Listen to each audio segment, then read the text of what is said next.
நண்பர்களே,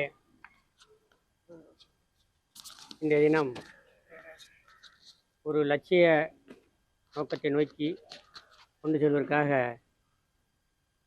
அழைப்பில் விட்டிருந்தோம். அந்த அழைப்பில் ஏற்று வருகை புரிந்த அத்தனை பொறுப்பாளருக்கும் நெஞ்சார்ந்த நன்றியையும் வாழ்த்துக்களையும் தெரிவித்துக்கொள்வோம். நம்முடைய மூத்த பத்திரிகை ஆசிரியரும் இந்த எஸ்சிசி மக்களுடைய நிர்வாக ஆலோசகருமாகிய மரியாதைக்குரிய வழிகாட்டி டிஎஸ் மணி அவர்களுக்கு சிறப்பு நன்றியை தெரிவித்துக் கொள்கிறோம். ஏன் இன்று கூடியிருக்கிறோம் என்பது உங்களுக்கு தான் தெரியும். ஏன்னா 47 ஆண்டுகளில் ஒரு 26 ஆண்டுகளாக நம்ம வைத்து வருகின்ற இந்த கோரிக்கைகள், திமுக அரசாக இருந்தாலும் சரி, அதிமுக அரசாக இருந்தாலும் சரி, இரண்டு ஆட்சியாளருமே, இரண்டு கட்சிக்காரும் இரண்டு பேரும் ஆட்சி அதிகாரத்தில் இருக்கும் பொழுது நம்முடைய கோரிக்கைகளை நடைமுறைப்படுத்துவதாக கூறி நடைமுறைப்படுத்துவதில்லை. அரசாணைகளை போட்டும் அந்த அரசாணையை நடைமுறைப்படுத்த இருக்கிறதுனால நாம் தொடர்ந்து ஏறத்தாழ 17 உண்ணாவிரதம் எடுத்திருக்கோம். 17 மாநில மாநாடு நடத்தி அந்த கோரிக்கை வைத்திருக்கோம். ஒரு 326 ஆர்ப்பாட்டங்கள் செய்திருக்கோம். இவ்வளோ பெண்டிருந்தும் கூட இந்த திமுக அதிமுக அரசுகள் நம்முடைய கோரிக்கைகளை, அதாவது அடித்தட்டு மக்களுடைய வாழ்வாதார கோரிக்கைகளை நடைமுறைப்படுத்தவில்லை. நடைமுறைப்படுத்துவதாக ஒவ்வொரு தொகுதியிலையும் சொல்லி ஏமாற்றி நம்மகிட்ட ஓட்டுகளை வாங்கி ஆட்சி அதிகாரத்தில் அமர்ந்து கொண்டு தான் இருந்தார்கள். சென்னை பொறுப்பாளர் செய்தி தொடர் மாதிரி சேகர் சொன்ன மாதிரி ஏற்கனவே நம்ம 25/1/2026 தேர்தலுக்கு முன்னாடியே இதே இடத்துல ஒரு உண்ணாவிரதம் உண்ணாவிரதம் போட்டிருந்தோம். அந்த உண்ணாவிரத்தை கூட ஒரு அறிக்கை விட்டிருந்தோம். மீடியாக்கெல்லாம் வருகை புரிந்து நம்மளோட கேட்கும் பொழுது தொடர்ந்து இந்த உண்ணாவிரதம் இருக்கீங்க, உங்களுடைய கோரிக்கை நிறைவேறலாம், என்ன பண்ண போயின்னு ஒரு கேள்வியை கேட்டார்கள் பத்திரிகையாளர்கள். நாம் சொன்னோம், ஏற்கனவே அதிமுக ஆட்சி காலத்தில் நம்முடைய இந்த கோரிக்கைகளை செய்வதாக சொல்லி வாக்குறுதியும் கொடுத்து அவர்கள் தேர்தலிக்கும் கூறி நடைமுறைப்படுத்தவில்லை. அதனால் அவங்கள இதே மாதிரி ஒரு உண்ணாவிரதம் இருந்து அறைகோல் விட்டோம். எங்களுடைய கோரிக்கை நிறைவேற்றால் நிச்சயமாக அடுத்து நீங்கள் ஆட்சி அதிகாரத்தில் உட்கார முடியாது, உங்கள் வீட்டுக்கு அனுப்பிய தீர்வுன்னு சொன்னோம். அதேபடி அதிமுக அரசுக்கு பாடம் புகட்டி அதை தோற்கடித்து கலைஞர் கருணாநிதி தலைமையில் உள்ள திராவிட முன்னேற்ற கழகத்தை அமர வைத்து ஆட்சியில் அதிகாரத்தில் அமர வைத்தோம். இப்பையும் 4 ஆண்டு முடிந்து 5ஆவது ஆண்டு பிறக்கப் போகிறது. இப்போ தேர்தல் வரப்போகுது. இந்த தேர்தலையும் திராவிட முன்னேற்ற கழகம் எங்களுடைய கோரிக்கை நிறைவேற்றம் என்றால் இது யதார்த்தமாக கூடுற மாதிரி இல்லை. இதோட பொறுப்பாளர்கள் இது மாதிரி பல பொறுப்பாளர் மாவட்ட வாரியாக இருக்காங்க. இது 36 மாவட்டங்களில் இந்த அமைப்பு இருக்குது. 36 மாவட்டங்களில் அரசோடு சேர்ந்து அடித்தட்டு மக்களும் உறுப்பினர்களாக இருக்கிறார்கள். ஆகையால் இந்த திராவிட முன்னேற்ற கழக ஆட்சி மு.க. ஸ்டாலின் அவர்களுடைய தலைமையில் உள்ள இந்த முதலமைச்சர் இந்த கோரிக்கை நிறைவேற்றவில்லை என்றால், ஏன்னா 18/7/2014 தீர்ப்பு வாங்கியிருந்தோம். அந்த 18/7/2014 27,614 பின்னடைவு காலியிடம் இருக்கிறது. அரசியலமைப்பு சட்டத்தை மீறிய செயலாகும். அரசியலமைப்பு சட்டத்தை மதிக்காமல் இந்த ஆட்சியால் இருந்து கொள்வார்கள். 18+1 19 இடஒதுக்கீடு நடைமுறைப்படுத்தணும். அனைத்து துறையில் நடைமுறைப்படுத்தானால் அவர்களுக்கு 27,614 இடம் பின்னடை ஏற்பட்டிருக்கு. 6 மாத காலத்தில் நிரப்பணும்னு சொல்லி 18/7/2014 தீர்ப்பு கூறினது. அதை அதிமுக திமுக 2 பேரும் ஏமாற்றிட்டார்கள். இந்த திராவிட முன்னேற்ற ஆட்சி அதிகாரத்தில் அமரும் பொழுது அவர்கள் ஆளுநர் உரையிலும் குறிப்பிட்டார்கள், சட்டசபையிலையும் பேசி ஒத்துக்கொண்டார்கள். முதல்வரும் பதவியேற்பு விழாவில் சொன்னார், எஸ்சிஎஸ்சி மக்களுடைய பின்னடைய காலியிடத்தை நான் நிறைவேற்றேன், அந்த மக்களுடைய வாழ்வாதாரத்துக்கான திட்டங்களை தீட்டுவேன்னு சொல்லியும் செய்யலை. அதனால் இவரா முதல்வர் மு.க. ஸ்டாலின் அவர் ஒரு அரசாணையை 32 போடுறாரு. அந்த அரசாணை 32ல் 27,614 பதிலாக 10,402 போஸ்ட் பின்னடைவு இருக்குது. அதை நான் நிறைவேற்றுவேன் என்று சொல்லி ஒரு ஜீவோ போட்டார். அந்த ஜீவோ 22/4/2022 2022 போட்ட ஜீவோ நடைமுறைப்படுத்தாமல் 2025 முடிய போது, 2026 தேர்தல் வருது அப்படின்னு அன்றைக்கி சொன்னோம். அதனால் இந்த திராவிட முன்னேற்ற கழகத்தையும் எங்களுக்கு ஏமாற்றிய காட்டால் இந்த தடவை தோற்கடித்தே தீர்வோம்னு சொல்லி 25/1/2026 நடந்த இதே இடத்தில் நடந்த உண்ணாவிரதத்தில் நம்ம பேட்டி கொடுத்தோம். அந்த பேட்டியும் பிரகாரம் நம்ம பல்வேறு பகுதிகள் திட்டமிட்டு சோர்புறையை சென்று மக்களை சந்தித்து ஒவ்வொரு வீட்டிலையும் நம்முடைய கோரிக்கைகள், இந்த மக்களுடைய வாழ்வாதாரத்துக்கான திட்டங்களை இந்த அரசுகள் தீட்டவில்லை, ஏமாற்றிட்டே வர்றாங்க. அதனால் அவங்களுக்கு பாடம் புகட்டணும்னு சொல்லி வீடு வீடாக ஒவ்வொரு பொறுப்பாளையும் சொல்லி சொன்னீங்க. உங்கள் மனைவி மக்கள் குழந்தைகிட்ட சொன்னீங்க, அண்ணன் தம்பி மாமன் மச்சியாட்ட சொன்னீங்க, உறவுகிட்ட சொன்னீங்க, ரத்த சம்பந்தப்பட்ட அனைத்தையும் சொல்லி இந்த ஆட்சியை மாற்றி அமைச்சிங்க. இன்றைய ஆட்சி அதிகாரத்தில் பொறுப்பில் ஏற்றுக்கொண்ட விஜய் அவர்கள் நிச்சயமாக நம்முடைய கோரிக்கை நிறைவேற்றுவார்கள் என்று நம்புகிறோம். இந்த கோரிக்கை எங்களுக்கு என்னென்ன கோரிக்கைகள் இருக்குன்னு சொல்லி கூட நண்பர் துப்புரவு பணி அடிப்படை பணியாளர் சங்கத்துடைய பொறுப்பாளர் கிருஷ்ணன் போய் அதே பண்ணை விஜய் வீட்டில் போய் அந்த லெட்டர்லாம் கொடுத்துட்டு வந்தார். செய்தி தொடர்பாளர் சொன்ன மாதிரி இல்லை. ஏற்கனவே இந்த செய்தியும் அவருக்கு அந்த இன்றைய முதல்வருக்கு போனது. இன்றைய முதல்வருக்கு நம்ம ஏற்கனவே கொடுத்த பேட்டியும் அந்த சிடி அந்த ரிப்போர்ட்டையும் தம்பி ஐயனார் அவர்கள் அந்த இன்றைய முதல்வருக்கும் அனுப்பி வைத்தார். அது சம்மந்தப்பட்ட மற்ற சம்மந்தப்பட்ட கட்சி பொறுப்பாளரையும் இந்த செய்தியும் போய் அவர்களும் அந்த செய்தியை இன்றைய முதல்வருக்கும் கொண்டு சென்றார்கள். ஆகவே இந்த அரசு ஊழியர் கூட்டமைப்பு, எஸ்சிசி மக்கள் கூட்டமைப்பு திமுகவை தோற்கடிப்போம் என்று சொல்லி சபதம் ஏற்றிருக்கு. அதனால் அவர்களை நீங்கள் பயன்படுத்திக்கணும்னு சொல்லி திருச்சியில் ஒரு பேட்டியே கொடுத்துருக்காங்க. அங்குள்ள பொறுப்பாளரும் அது சம்மந்தமாக இருந்திருக்கு. ஏன் சொல்ல வரேன்னா, இன்றைய முதல்வராக இருக்கிறவருக்கும் நம்முடைய கோரிக்கைகள் தெரியும். என்னென்ன கோரிக்கை உங்களுக்கு தெரியும். பின்னடைவு காலியிடம் 27 பஞ்சம் இடம் 1892 வெள்ளக்காரன் கொடுத்தது. அது அரசாணை 1010x1010 1892. இந்த நாடும் இந்த மக்களும் இந்த மக்களுக்கு தான் சொந்தம். அதனால் இவ்வளோ இருக்கிற அந்த இடங்கள்லாம் உதிரி. அது பஞ்சமி என்றால் உவரி என்றால் உதிரி. எல்லாத்துக்கும் கொடுத்தது போக மீதி இருக்கிற இடம் 12 லட்சம் 12.50. அப்போ 12 லட்சம் ஏக்கர் இன்றைக்கி தமிழகமும் இருக்குது. அது நாங்களும் புள்ளியூர் எடுத்திருக்கோம். ஏறத்தாழ தேனி, திண்டுக்கல், கோயம்புத்தூர் பகுதியில் மட்டும் 6,626 ஏக்கர் இருக்குது. அதில் மற்ற மாநிலத்தை சேர்ந்தவங்க கூட கம்பெனி ஆரம்பிச்சிருக்காங்க. இப்போ அரக்கோணம் திருவள்ளூர் மாவட்டத்தில் இங்கே சென்னையிலேருந்து திருத்தணி வரைக்கும் இருக்கிற 8,626 ஏக்கர் இருக்குது. அதில் ஜிஆர்டி தங்கமாலின்னு சொல்லி அவங்க ஒரு 26 ஏக்கரை பயன்படுத்தி காலேஜ் கட்டியிருக்காங்க. அதில் ஒரு foreign company export 5 star hotel அரக்கோணத்துக்கு அந்த திருத்தணிக்கு இடையில் ஒரு 5 ஸ்டார் ஹோட்டல் இருக்குது. அது பஞ்சமிலம். இது மாதிரி தமிழகத்தில் ஏறத்தால் நாம் எடுத்த புள்ளிவரத்தை 3,626 ஏக்கர் இருக்குது. இதெல்லாம் தாண்டி இன்றைக்கி இருக்கிற திமுகவுடைய எம்எல்ஏ எம்பிக்கள், அதிமுக கட்சியினுடைய எம்எல்ஏ எம்பிக்கள் அந்த மாதிரி அந்த ரவுடி சங்கரை அந்த பஞ்ச நிலத்தை வர கைப்பற்றி அனுபவிச்சுக்கிட்டு இருக்காங்க. அப்போ அந்த அரசாணையில் என்ன சொல்லணும்னா, இந்த பஞ்சமி நிலம் என்ற இந்த ஊர் நிலத்தை பட்டியலத்தை சார்ந்தவர் தான் அணிவிக்கணும். மற்ற சமூகத்துக்காரங்க அணிவிக்கக்கூடாது. அப்படி அனுபவிச்சிருந்தா திருப்பி ஒப்படைச்சிடணும். அதில் மாட மாளிகைகள் வெளியே கட்டினவரை இடித்து தரமட்டமாக்கிடணும் அப்படின்னு அந்த அரசாணையிலே சொல்லப்பட்டிருக்கு. அப்படியானால் இந்த 12 லட்சம் ஏக்கர் எங்கே? அப்போ இது யார்கிட்ட இருக்குது? இந்த திமுக அதிமுக திட்டமிட்டு அதை நடைமுறைப்படுத்தாமல் கமிட்டி கமிட்டி சொல்லி ஏறதால 7 கமிட்டி போட்டிருக்காங்க. எஸ்டி சோமசுந்தரம் வருவாய்த்துறை அமைச்சர் ஒரு கமிட்டி போட்டு அவர் தலைமை ஒரு கமிட்டி போட்டாங்க. அவர் ஆய்வு அந்த வேலை செஞ்சிருக்கலையே, அடுத்து அவரை மாற்றி வேற அப்படி இந்த திமுக அதிமுக ஏன்னா அந்த கட்சிக்காரர் தான், அந்த எம்எல்ஏ தான், அந்த எம்பிக்கு தான், அந்த மாவட்ட செயலர் தான் அனுபவிச்சுட்டு இருக்காங்க அப்படின்னு சொல்லி அந்த கட்சிக்காரர்களை காப்பாற்றுவதற்காகவே திமுக அதிமுக திட்டமிட்டு அந்த பஞ்ச நிலத்தை மேம்பட்டு இன்னைக்கு அரசு நிலமாக கொண்டு வரதுக்கு திட்டமிடுறாங்க. பஞ்சமி நிலத்தை வெள்ளக்காரன் போட்ட அரசாணைகளை இந்த நிலம் மற்றவர்களுக்கு சொந்த பயன்படுத்தக்கூடாது, பயன்படுத்தினா சட்டப்பணம் தப்புன்னு சொல்லி போட்டு வரும். அது சுப்ரீம் கோர்ட்லேயே ஏறத்தாழ ஒரு 6 கோர்ட் சுப்ரீம் கோர்ட் வரைக்கும் இந்த ஜட்ஜ்மெண்ட் சொல்லியிருக்கு. அதுக்கு கோயம்புத்தூரில் வீட்டு வசதி வாரியம் என்ற ஒரு குடியிருப்பவே பஞ்சமி கட்டி இடித்து தரமட்டமாக இருக்குது. அது ஜீவோ கோர்ட் ஆர்டர் அதெல்லாம் எல்லாமே இருக்குது. அப்படி இருந்த அந்த இதவே இந்த திமுகவும் அதிமுகவும் அவங்க கட்சிக்காரை காப்பாற்றுறதுக்கு அந்த பஞ்சமி நிலத்தை கையில் தொடுதில்லை. ஆனால் பேருக்கு நான் கமிட்டி ஓடுறேன், கமிட்டி ஆய்வில் இருக்குது ஆய்வுன்னு சொன்னால் இந்த அரசுக்கு நினைச்சிருந்தா 1 ஹவரில் ரிப்போர்ட் வாங்க முடியாதா? ஒவ்வொரு கலெக்டருக்கும் போட்டு உடனடியாக என் சீட்டுக்கு 1 ஹவரில் இல்லை அரை முக்கால் ஒரு நாளில் இல்லை இன்றைக்கே இல்லை நாளைக்காவது என் டேபிளுக்கு வரணும் அப்படின்னு கேட்க முடியாதா?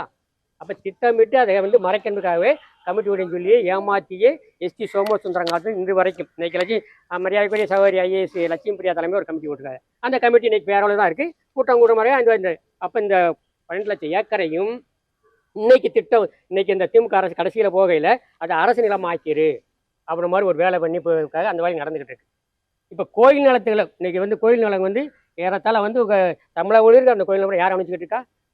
மிட்டம் மிராசன் சொல்லக்கூடிய பணக்காரர் அமைச்சிருக்கேன். ஆனால் அதில் அதுலேயும் 18% கொடுக்கணும்னு சொல்லியிருக்கு. இப்போ இன்னைக்கு கடையாக இருந்தாலும் கோயிலை சுற்றி இருக்க கடைகள், நிலங்கள், அந்த கோயிலை சுற்றி இருக்கிற மண்டபங்கள் எல்லாமே இன்னைக்கு ஆதிக்கம் சொல்லக்கூடிய அதாவது அந்த பணம் பெருத்த அதிகார வர்க்கம் மூலமாக அனுபவிச்சிருக்காங்க. அது திமுக அதிமுக இதில் மாற்றுக்கருத்தே இல்லை. திமுக அதிமுக கட்சியை சேர்ந்தவங்க தான் இன்னைக்கு நம்மளுடைய சொத்தவராங்க. இப்போ நமக்கு முன்னேற்றுவதற்காக ஜீவோ அரசாணைகளை போட்டு ஏமாற்ற எத்தனை 44 அரசாணை, 33 அரசாணை, 91 அரசாணை, 92, 220 இன்னைக்கு 30 இப்போ லேட்டஸ்ட்டாக முக ஸ்டாலின் அவர் போட்டு 32. இப்போ ஏறத்தாழ ஒரு 7 அரசாணைகளை போட்டு நமக்கு அந்த அரசாணை நடைமுறைப்படுத்தாமையே ஏமாற்றி வந்துருக்கு. இப்போ சிஷியன் போரியே இருக்குது. சிஷியன் போரியை பதவி வழங்கணும், அனைத்து துறையிலும் பட்டியல மக்களுக்கு பதவி வழங்கணும்னு சொல்லி இப்போ இருக்குது சிஷியன் போரியை. மற்ற மாநிலத்தில் கூட வழங்குறாங்க. ஏன் இங்கே வழங்க முடியல? சுப்ரீம் கோர்ட் ஒரு டைரக்ஷன் கொடுக்குது. அந்தந்த மாநிலத்தில் இருக்கிறவர்கள் நினைத்தா அதை மாற்றிக்கலாம் அப்படின்னு சொல்லிடு. அப்போ இங்கே இருக்க அதாவது சமூக சீர்திருத்த அரசுன்னு ஒரு படத்தை வச்சுக்கிட்டாங்க. சமூக நீதி அரசுன்னு வச்சுக்கிட்ட பேர்களை சூட்டி கொண்டு எங்கே இருக்குது ஊருக்கு சுடுகாட்டுக்கு தனித்தனி சுடுகாடு, தனித்தனி தெரு பேருக்கு சாதி, தனித்தனி ஹோட்டலு, தனி தெரு பேர் சாதி பேர்லேயே இன்னைக்கு எங்கிட்ட என்ன சமூக நீதி? அப்போ எல்லாமே இந்த மக்களை ஏமாத்துறதுக்காக இந்த மக்கள் எப்பயுமே வந்து வெந்தய திண்டா விதி வந்தா சாவுன்ற மாதிரி சொல்லிக்கிட்டு நமக்கே ஓட்டு போட்டுருவாங்க அப்படின்ற ஒரு காழ்ப்புணத்தில் இருந்தனால தான், அந்த பெருந்தன்மையான எண்ணத்தில் இருந்தனால தான் இன்னைக்கு திமுக அரசு தோக்கப்படுது. இப்போ கூட வந்து உடன்பிறப்புகளே நாம் ஏன் தோத்தோம்னு சொல்லி லெட்டர் அனுப்புங்கன்னு சொல்லி 30/5/2026 அனுப்புங்கன்னு சொல்லி அவர் மு.க. ஸ்டாலின் அவர்கள் திராவிட முன்னேற்ற கழக தலைவர் ஒரு அறிக்கை விட்டுருந்தார். பேப்பரில் நாமளும் எழுதியிருந்தோம், நீங்கள் தோத்ததுக்கு காரணம் என்னென்ன விஷயம். நாங்களே வந்து அடித்தட்டு மாதிரி நீங்கள் வந்து ஒரு சில சமூக தலைவரை மட்டும் பெருசாக ஏற்றுக்கிட்டு அதை தார வாத்திக்கிட்டீங்க, அவர் ஏஜெண்ட் ஆகிக்கிட்டீங்க, கைக்குலி ஆகிக்கிட்டீங்க. அதனால ஒட்டுமொத்த மக்களும் 27% மக்கள் உங்களுக்கு ஓட்டு பண்ண நினைச்சு நீங்கள் தப்பு. அது தோல்விக்கு முத காரணம். அடுத்து வந்து எஸ்சிஎஸ்சி மக்கள் சேர்ந்தவங்க சந்திக்கணும்னு சொல்லி ஏறத்தாழ நாங்களே எஸ்சிஎஸ்சி கூட்டமில் 36 மாவட்டங்களோட அமைப்பு உங்களை சந்திப்புக்கு நாங்கள் திருப்பி 7 முறை லெட்டர் கேட்டிருக்கோம். ஒவ்வொரு பட்ஜெட்டு கூட்டம் முடிஞ்ச பிறகு நீங்கள் பட்ஜெட்டில் நிதி அறிவிக்கிறீங்க. அந்த நிதியை வந்து எங்களுக்கு வந்து சரியாக பயன்படுத்தலை, எங்கள் மக்கள் முன்னேற்ற திட்டலை, மாற்று திட்டங்களுக்கு மாறி தோழிக்கிறீங்க, இல்லைன்னா திருப்பி அனுப்பிக்கிறீங்க. அதனால் இந்த மாதிரியானது உங்களுடைய இந்த மக்களுக்கு நீங்கள் வந்து என்ன செய்யணும்னு சொல்றதுக்கு உங்களை சந்திப்பதற்கு எங்களுக்கு நேரம் ஒதுக்கணும் சொல்லி ஒவ்வொரு பட்ஜெட் கூட்டம் முடிஞ்சோடனே அவர் நாங்கள் சந்திப்புக்கு லெட்டருக்கு அனுப்புவோம். இங்கேருந்து சென்னை பொறுப்பாளர் லெட்டர் அனுப்புவாங்க. அந்த லெட்டரை வாங்கி கண்ணிலையும் காதலிக்கு வாங்கிக்கிட்டு கண்ணிலையும் பார்க்க கிடையாது. அதனால தான் நீங்கள் வந்து இந்த திட்டமிட்டு எஸ்சிசி மக்களை புறக்கணிச்சிருக்கீங்க. எஸ்சிசி மக்கள் திட்டமிட்டு நீங்கள் வந்து ஓரம் கட்டியதால் உங்களுக்கு பாடம் புகட்டணும். அதனால் நீங்கள் தோத்தங்க. நீங்கள் எந்த உடன்முறைப்பில் எங்கே வைக்கிறீங்க? இதுதான் உங்களுடைய தோல்விக்காரன்னு சொல்லி மு.க. ஸ்டாலின் அவர்களுக்கு ஒரு லெட்டர் அனுப்பியிருக்கோம். அது உங்களுக்கு தெரியும், உங்களுக்கு வாட்ஸ்அப்பில் முடியும். ஏன் சொல்ல வரேன்னா, இப்போ இன்னைக்கு இருக்கிற அரசு இதெல்லாம் புரிஞ்சுக்கணும். யார் ஓட்டு போடுறா? தேர்தல் என்றால் தேர்தலில் 100% ஓட்டு போட்டால் அதில் வந்து கிட்டத்தட்ட 83% பட்டியல் மக்கள் தான் ஓட்டு போடுறாங்க. வேறு எந்த சமூகமும் இல்லை. அப்போ தேர்தலில் அதிகப்படியான ஓட்டு போடும் இந்த மக்கள் வைக்க கோரிக்கை நிறைவேற்றலை என்றால் யார் நிரந்தரமாக முதலமைச்சராக உட்கார முடியாது.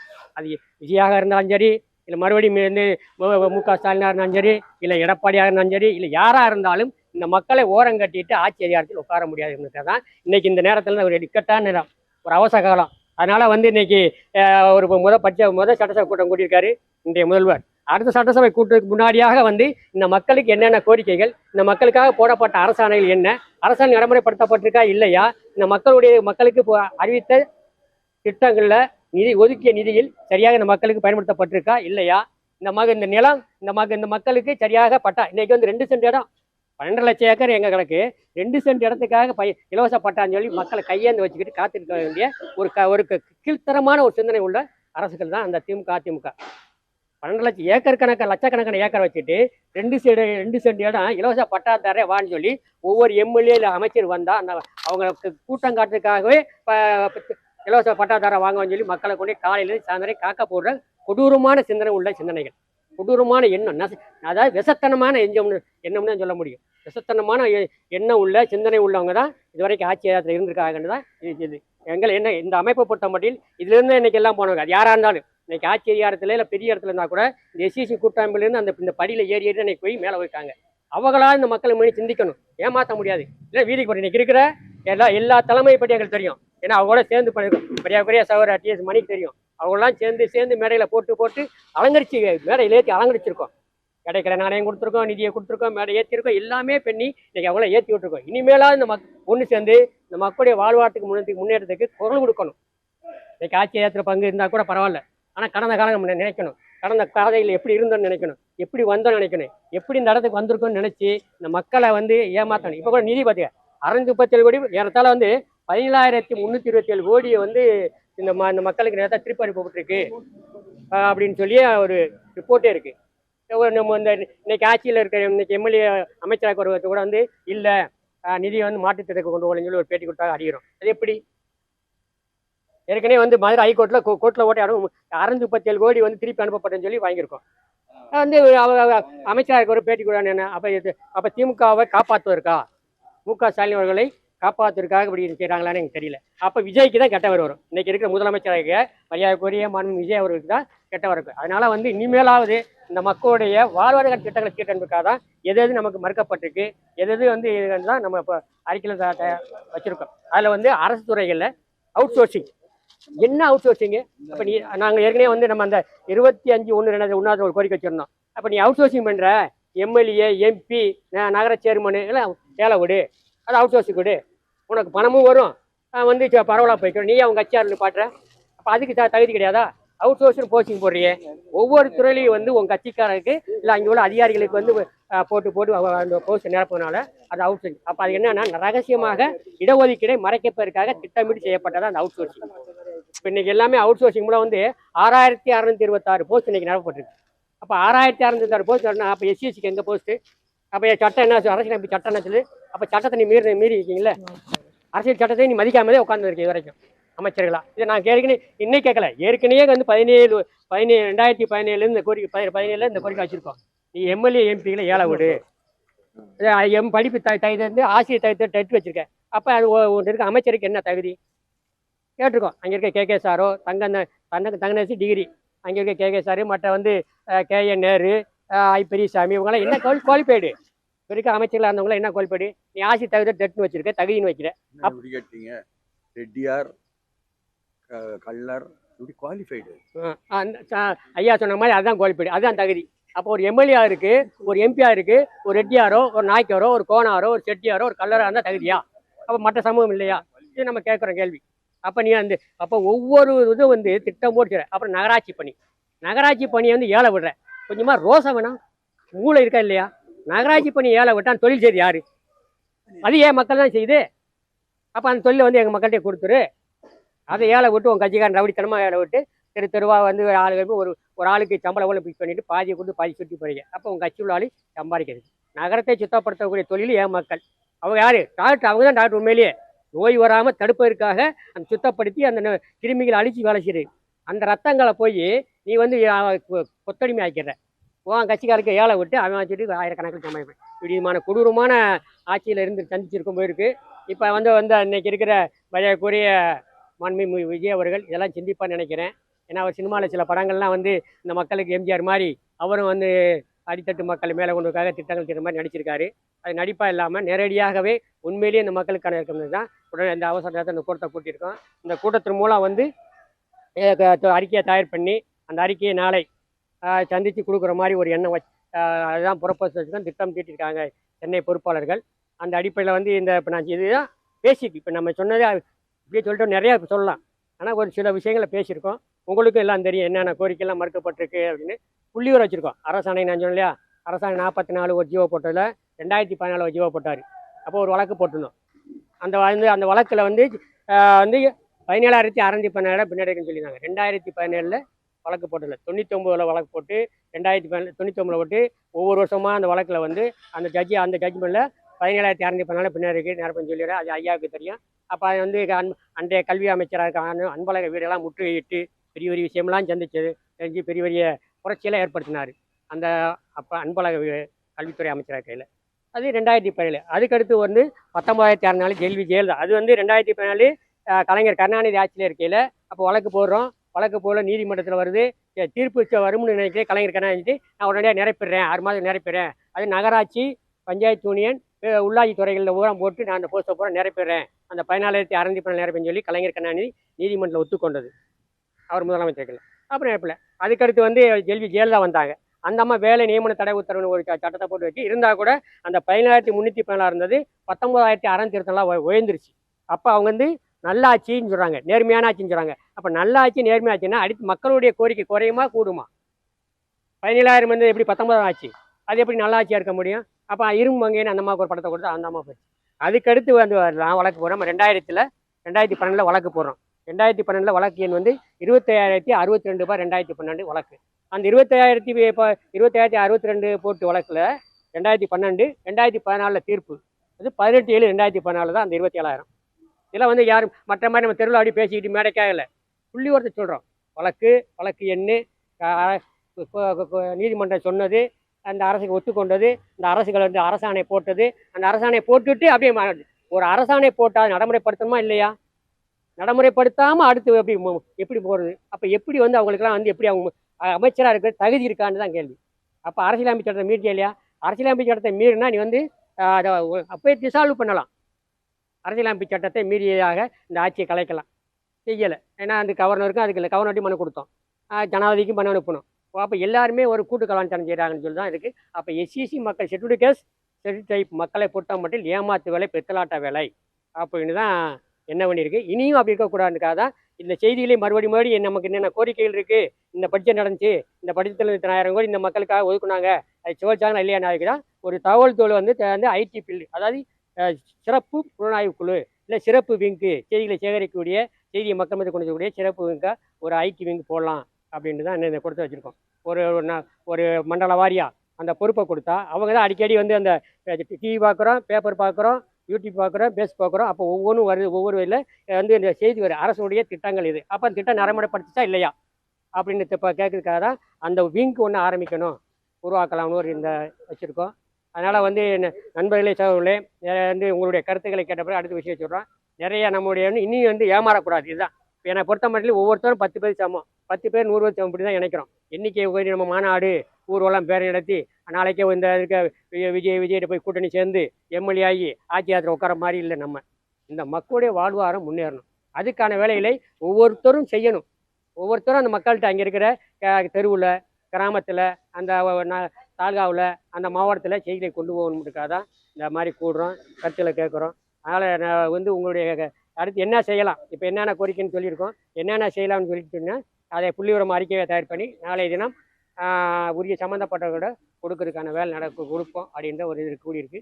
உங்களை சுருக்கமாக உங்களுடைய கருத்துக்களை சொன்னீங்கன்னா உள்வாங்கி கொண்டு அடுத்த நடவடிக்கை போகலாம் என்பதை கூறி வாய்ப்பு முதற்கட்டமாக நன்றியை கூறி விடையிலே. நன்றி, வணக்கம்.